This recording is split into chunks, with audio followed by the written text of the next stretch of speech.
Renungan kita satu hari satu isi ratapan. Hari ini ratapan pasal 4. Ratapan pasal 4 lebih menunjukkan kepada kisah ratapan tentang Sion yang hancur lebur karena penghukuman Tuhan. Sengsara yang dahsyat yang terjadi di Sion, di bukit Sion, yang menunjukkan kepada area di mana Yerusalem, kota pusat penyembahan dan pusat kebudayaan serta masyarakat pada masa itu, umat Allah pada masa itu, dan kehancuran Sion yang dahsyat tersebut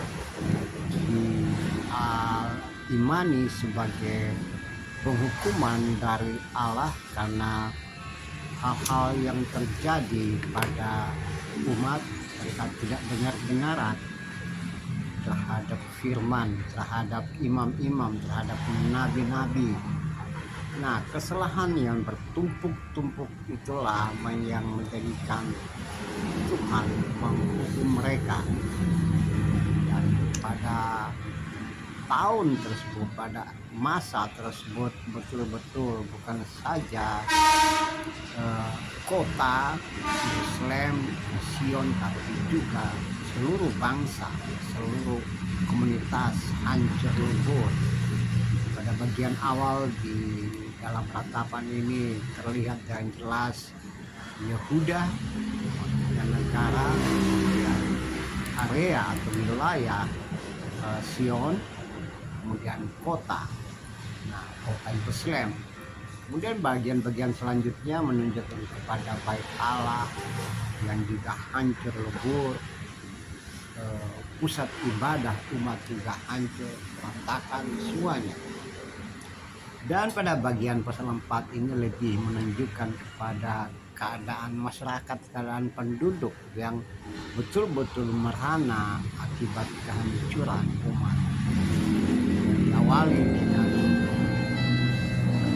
anak-anak atau orang-orang muda yang tidak mampu berbuat apa-apa, bahkan lebih pedih dan perih di sini ketika merata mengatakan bahwa perempuan-perempuan atau wanita-wanita memasak anaknya sendiri untuk menjadi makanan.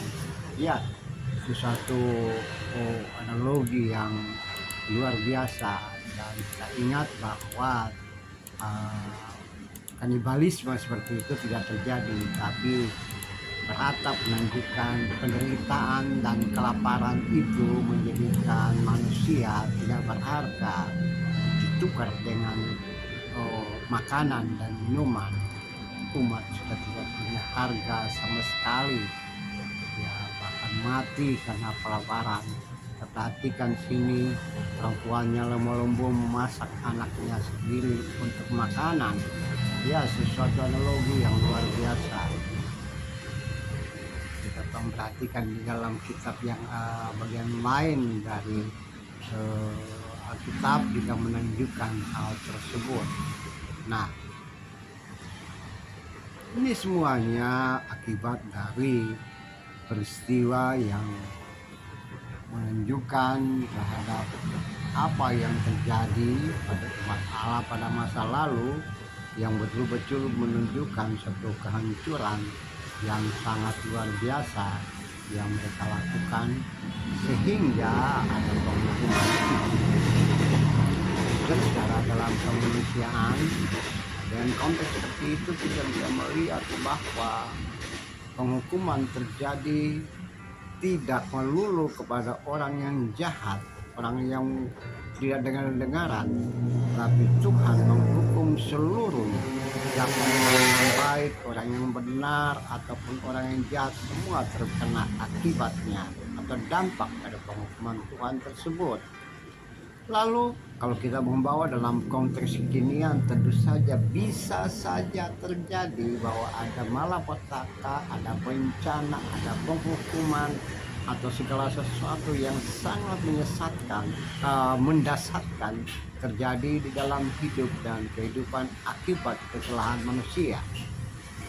Dan hal-hal tersebut bisa terjadi di alam ataupun di lingkungan sekitar atau di mana saja dia bisa datang tiba-tiba. Nah, dan dalam kehidupan orang percaya, kadang-kadang mereka berpikir bahwa bencana seperti itu adalah akibat dari kesalahan manusia, bukan melulu atas peristiwa alam. Oke lah, apa yang diemani kita tidak perlu mendebatkannya, tapi yang pasti malapetaka terjadi di dalam hidup dan kehidupan, maka semua orang terkena. Semua orang terkena akibatnya dalam suatu wilayah atau negara atau bangsa.